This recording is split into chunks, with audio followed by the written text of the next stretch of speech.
Hi అండి. అందరికీ నమస్కారం. Welcome to my channel. ఈ వీడియోలో రేపు రాష్ట్ర వ్యాప్తంగా ఈ సేవలన్నీ బంద్ పూర్తి వివరాలను ఈ వీడియోలో తెలుసుకుందాం. వీడియోలోకెళ్ళే ముందు వీడియోకి ఒక లైక్ కొట్టండి ఫ్రెండ్స్. అలాగే మన ఛానెల్‌ని సబ్స్క్రైబ్ చేసుకుని వాళ్ళు ఎవరైనా ఉంటే మన ఛానెల్‌ని సబ్స్క్రైబ్ చేసుకోండి. ఇక విషయానికొచ్చినట్లయితే ఈ నెల 17, 18న వైద్య సేవలు బంద్. అత్యవసర సేవలకు మినహాయింపు. పశ్చిమ బెంగాల్ ఘటనపై ఆందోళనకు ఐఎంఏ నిర్ణయం ఈ మేరకు తీసుకుంది.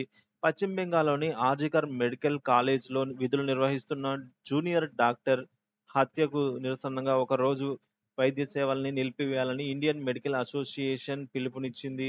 ఈ మేరకు ఈ నెల 17 అంటే రేపు ఉదయం 6 గంటల నుంచి మర్నాడు ఉదయం 18వ తేదీ ఉదయం 6 గంటల వరకు గూడా రాష్ట్రంలోని అన్ని ఆస్పత్రులలో వైద్య సేవలని నిలిపివేయాలని నిర్ణయించినట్టు ఐఎంఏ రాష్ట్ర అధ్యక్ష ప్రధాన కార్యదర్శులు డాక్టర్ జయచంద్ర నాయుడు, డాక్టర్ ఫణీందర్ తెలిపారు. అత్యవసర సేవలు కొనసాగింపుకైతే మినహాయింపు ఇచ్చినట్టు చెప్పారు. మృతి చెందిన డాక్టర్ కుటుంబానికి ప్రభుత్వం నష్టపరిహారం చెల్లించాలని, డాక్టర్లపై హింసకు వ్యతిరేకంగా రూపొందించిన చట్టాన్ని కేంద్ర ప్రభుత్వం పకడ్బందీగా అమలు చేయాలని, ఆస్పత్రులని సేఫ్ జోన్‌లుగా ప్రకటించాలన్న డిమాండ్‌లతో తాము ఒక్కరోజు నిరసన కార్యక్రమాన్ని నిర్వహిస్తున్నట్టు చెప్పారు. ప్రభుత్వ స్పందనను బట్టి భవిష్యత్ కార్యాచరణ రూపొందిస్తామన్నారు.